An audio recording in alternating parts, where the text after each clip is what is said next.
Hello friends, मैं सिद्धार्थ आपके अपने चैनल सिद्धू गुरुकुल क्लासेज में स्वागत करता हूं। जो भी इस चैनल पर नए हो तो इस चैनल को सब्सक्राइब कर लीजिए और बेल आइकन ऑल प्रेस कर लीजिए, जिससे नई क्लास की नोटिफिकेशन आप तक सबसे पहले पहुंच जाए। आज का जो पहला प्रश्न है, राजस्थान का उत्तर से दक्षिण एवं पूर्व से पश्चिम विस्तार क्रमशः है 852 और 878 किलोमीटर, 915 और 842 किलोमीटर, 826 और 869 किलोमीटर, या फिर 834 और 887 किलोमीटर। तो राजस्थान का उत्तर से दक्षिण एवं पूर्व से पश्चिम विस्तार कितना है? तो वह है 826 और 869 किलोमीटर। कितना है? 826 और 869 किलोमीटर। देखो, जो 826 है वह है उत्तर से दक्षिण की लंबाई, और जो 869 है वह पूर्व से पश्चिम तक का की चौड़ाई है। तो इसका करेक्ट आंसर है सी, 826 और 869 किलोमीटर। राजस्थान के कितने जिले हरियाणा से सीमा लगाते हैं? देखो, राजस्थान के ऐसे कितने जिले हैं जो हरियाणा के साथ सीमा लगाते हैं? 8 जिले, 7 जिले, 6 जिले, या फिर 9 जिले। तो कितने जिले हैं जो हरियाणा के साथ सीमा लगाते हैं? तो वह 8 जिले हैं। कितने जिले? 8 जिले ऐसे हैं जो राजस्थान के जो हरियाणा के साथ सीमा लगाते हैं। देखो, जो पहले जो पहले हरियाणा के साथ सीमा लगाते थे वह 7 जिले थे। अब वर्तमान में कितने जिले लगाते हैं? तो वह 8 जिले लगाते हैं। राजस्थान में कौन सा एक भौगोलिक विभाजन सर्वाधिक क्षेत्रफल वाला है? देखो, राजस्थान का ऐसा कौन सा भौतिक प्रदेश है जो सर्वाधिक क्षेत्रफल वाला है? पूर्वी मैदानी प्रदेश, उत्तर पश्चिमी मरुस्थलीय प्रदेश, दक्षिण पूर्वी पठारी प्रदेश, या फिर अरावली पर्वत श्रेणी प्रदेश। तो राजस्थान का ऐसा कौन सा भौतिक प्रदेश है जो सर्वाधिक क्षेत्रफल वाला है? तो वह है उत्तर पश्चिमी मरुस्थलीय प्रदेश। कौन सा है? उत्तर पश्चिमी मरुस्थलीय प्रदेश राजस्थान का सर्वाधिक क्षेत्रफल वाला भौतिक प्रदेश है। B is the correct answer. वर्तमान में राजस्थान के कितने जिलों में थार का रेगिस्तान फैला हुआ है? अभी वर्तमान में जो राजस्थान में कितने ऐसे जिले हैं जो थार के रेगिस्तान में फैले हुए हैं? तो कितने हैं? 3 संभाग व 15 जिले, 5 संभाग व 20 जिले, 4 संभाग व 12 जिले, या फिर 4 संभाग व 15 जिले। तो राजस्थान में ऐसे कितने जिले हैं जो थार के रेगिस्तान में फैले हुए हैं? तो देखो, वह है 5 संभाग व 20 जिले। कितने? 5 संभाग व 20 जिले ऐसे हैं जो राजस्थान के जो थार के रेगिस्तान में फैले हुए हैं।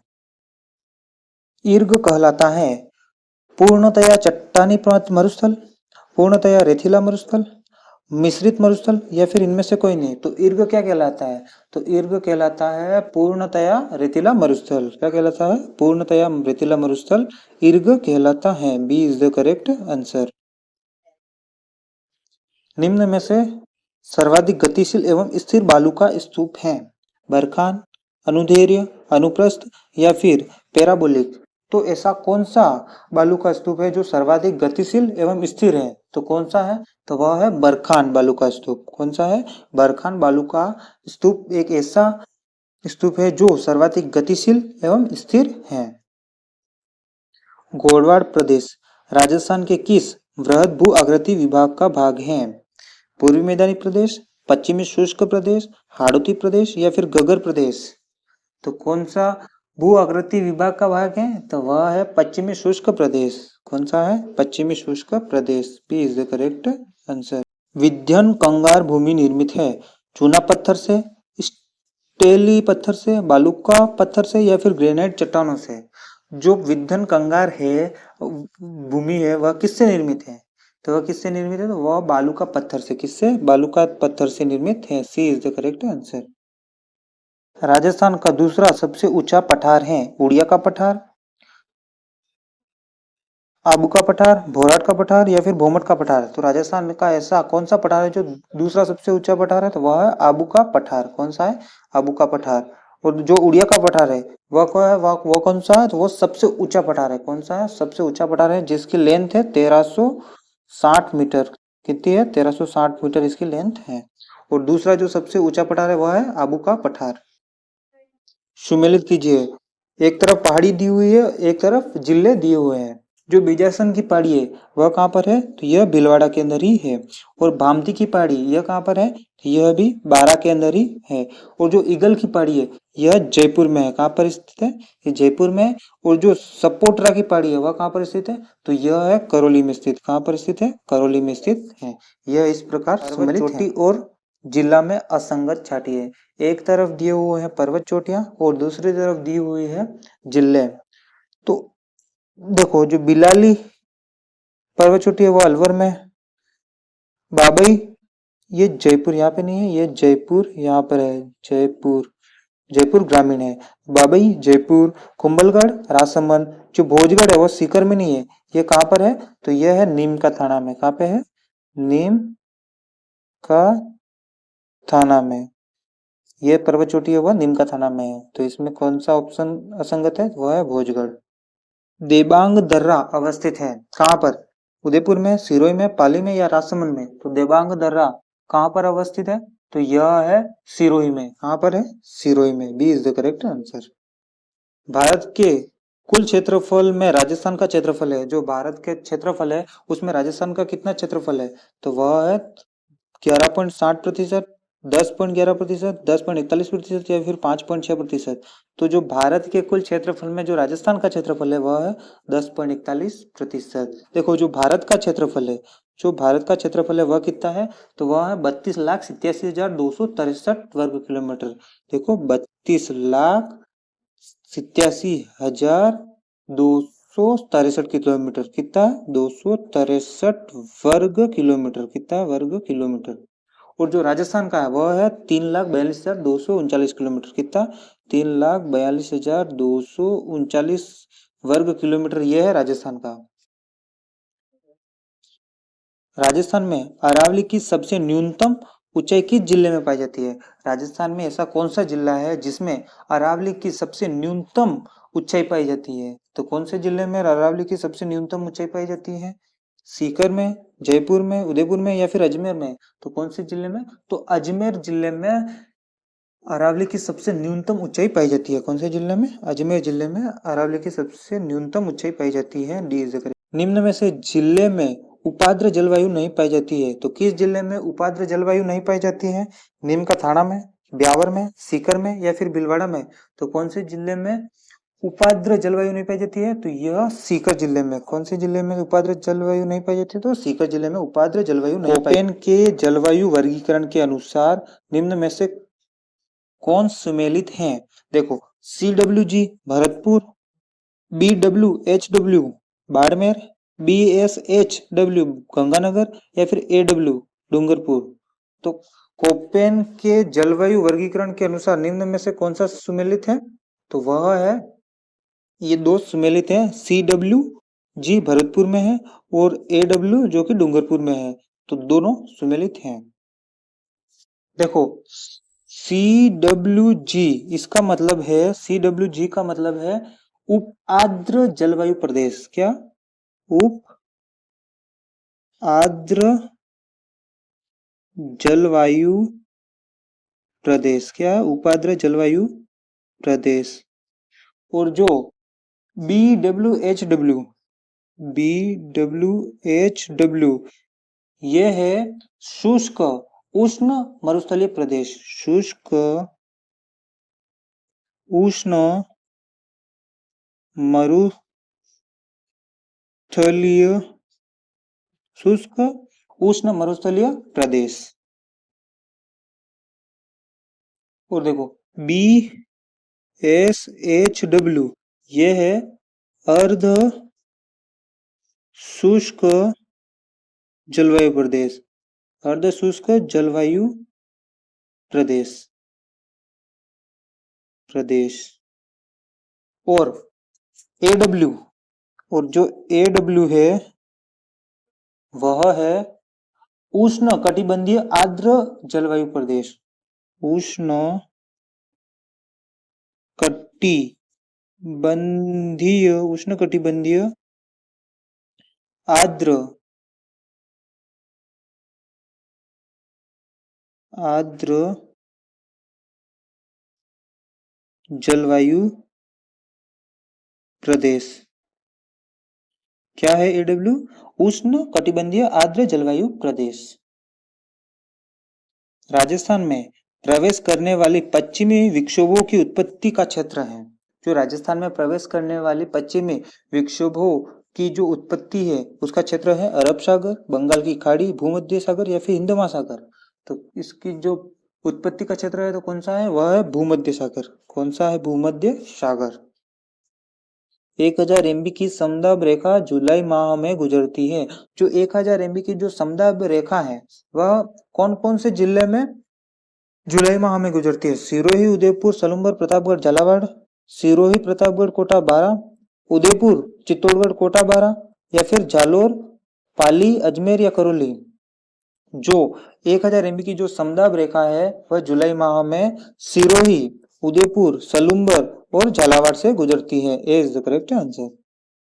राजस्थान में कम वर्षा के कारण है। राजस्थान में कम वर्षा के कारण क्या है? सागरीय मानसून हवाओं का अरावली के समांतर निकल जाना, अधिक तापमान के कारण आर्द्र हवाओं का वाष्पीकरण हो जाना, बंगाल की खाड़ी शाखा का लंबा तय करके आना जिससे आर्द्रता का अधिकांश भाग पहले ही नष्ट हो जाना। तो राजस्थान में जो वर्षा के कारण कम वर्षा के कारण है वह ये तीन है। राजस्थान में कम वर्षा के ये तीनों कारण है कि जो पहला है वह है सागरीय मानसून हवाओं का अरावली के समांतर निकल जाना, इससे भी राजस्थान में वर्षा कम होती है।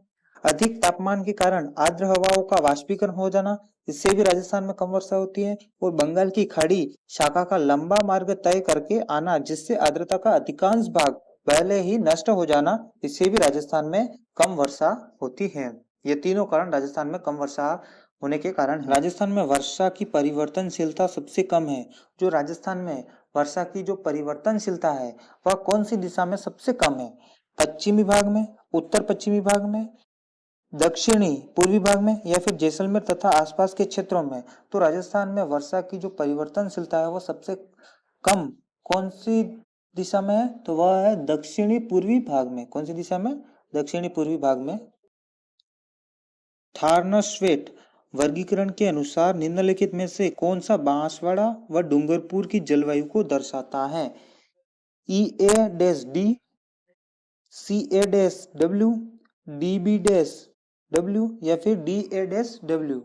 तो थार्नस्वेट वर्गीकरण के अनुसार निम्नलिखित में से कौन सा बांसवाड़ा और डूंगरपुर की जलवायु को दर्शाता है? तो वह है CA-W। कौन सा है? CA-W। B is the correct answer. देखो EA-D इसका मतलब है शुष्क उष्ण जलवायु प्रदेश। क्या है? शुष्क उष्ण जलवायु प्रदेश। क्या है? शुष्क उष्ण जलवायु प्रदेश। और जो CA-W, CA-W इसका मतलब है अर्ध शुष्क जलवायु प्रदेश। क्या है? अर्ध शुष्क जलवायु प्रदेश। और जो DB-W, DB-W इसका मतलब है आर्द्र जलवायु प्रदेश। क्या है? आर्द्र जलवायु प्रदेश। आर्द्र जलवायु प्रदेश। और जो DA डैश जो W है वह है उष्ण आर्द्र जलवायु प्रदेश। क्या है? उष्ण आर्द्र जलवायु प्रदेश। क्या है? उष्ण आर्द्र जलवायु प्रदेश। कौन सा सुमेलित नहीं है? बेडच गोगुंदा की पहाड़ियां, गंभीरी नदी जावरा की पहाड़ियां, बाणगंगा नदी बेराट की पहाड़ियां या फिर माई नदी खमनोर की पहाड़ियां। तो कौन सी जो नदी है वह कौन सी पहाड़ियों से नहीं निकलती है? तो वह है माई नदी, जो कि खमनोर की पहाड़ियों से नहीं निकलती है। यह कौन सी पहाड़ियों से निकलती है? तो यह निकलती है अंगमोरू पहाड़ियों से। कौन सी? अंगमोरू, अंगमोरू पहाड़ी से। कौन सी? अंगमोरू पहाड़ी से निकलती है, न कि खमनोर की पहाड़ियों से। लूणी नदी की निम्न सहायक नदियों में अरावली पर्वतमाला से नहीं निकलने वाली नदी है? बाड़ी, जोजड़ी, लीलड़ी या फिर जवाई? तो देखो, जो लूणी नदी की जो सहायक नदियां हैं जो अरावली पर्वतमाला से निकलती है, उनमें से एक कौन सी नदी है जो अरावली पर्वतमाला से नहीं निकलती है? तो वह कौन सी नदी है? तो वह है जोजड़ी। कौन सी? जोजड़ी नदी अरावली पर्वतमाला से नहीं निकलती है। यह कहाँ से निकलती है? तो यह दाई ओर से मिलने वाली नदी है। कौन सी? दाई ओर से मिलने वाली नदी है, जो कि पोडलू गांव। कौन सी? पोडलू गांव नागौर में। कौन से? पोडलू गांव नागौर से मिलती है। निम्न नदियों में से राजस्थान में कौन सी रुंडित सरिता कहलाती है? ऐसी जो राजस्थान की ऐसी कौन सी नदी है जो रुंडित सरिता कहलाती है? वाकल, खारी, बाणगंगा या फिर कोठारी? तो कौन सी नदी रुंडित सरिता कहलाती है? तो वह कहलाती है बाणगंगा नदी। कौन सी नदी? बाणगंगा नदी रुंडित सरिता कहलाती है। देखो, इसकी जो राजस्थान में है, जो इसका विस्तार है वह 240 किलोमीटर है। कितना? 240 किलोमीटर इसका विस्तार है। चंबल घाटी में चंबल सहित पूर्व से पश्चिम दिशा में निम्नलिखित 4 नदियों का क्रम होगा। चंबल, बनास, पार्वती या फिर काली सिंध? देखो, सबसे पहले है पार्वती, सेकंड नंबर पे है काली सिंध, थर्ड नंबर पे है चंबल और फोर्थ नंबर पे है बनास। तो ये इसका सही क्रम होगा, जिससे नई क्लास की नोटिफिकेशन आप तक सबसे पहले पहुंच जाए। और इस क्लास की पीडीएफ डाउनलोड करने के लिए आप टेलीग्राम चैनल में ज्वाइन हो जाइए और व्हाट्सएप चैनल में भी ज्वाइन हो जाइए। जो इस क्लास की पीडीएफ है वह आपको टेलीग्राम चैनल और व्हाट्सएप चैनल पर देखने को मिल जाएगी, और जो व्हाट्सएप चैनल और टेलीग्राम चैनल का जो लिंक है वह इस वीडियो के डिस्क्रिप्शन में मिल जाएगा। सो मिलते हैं अगली क्लास में, तब तक के लिए बाय बाय, जय हिंद।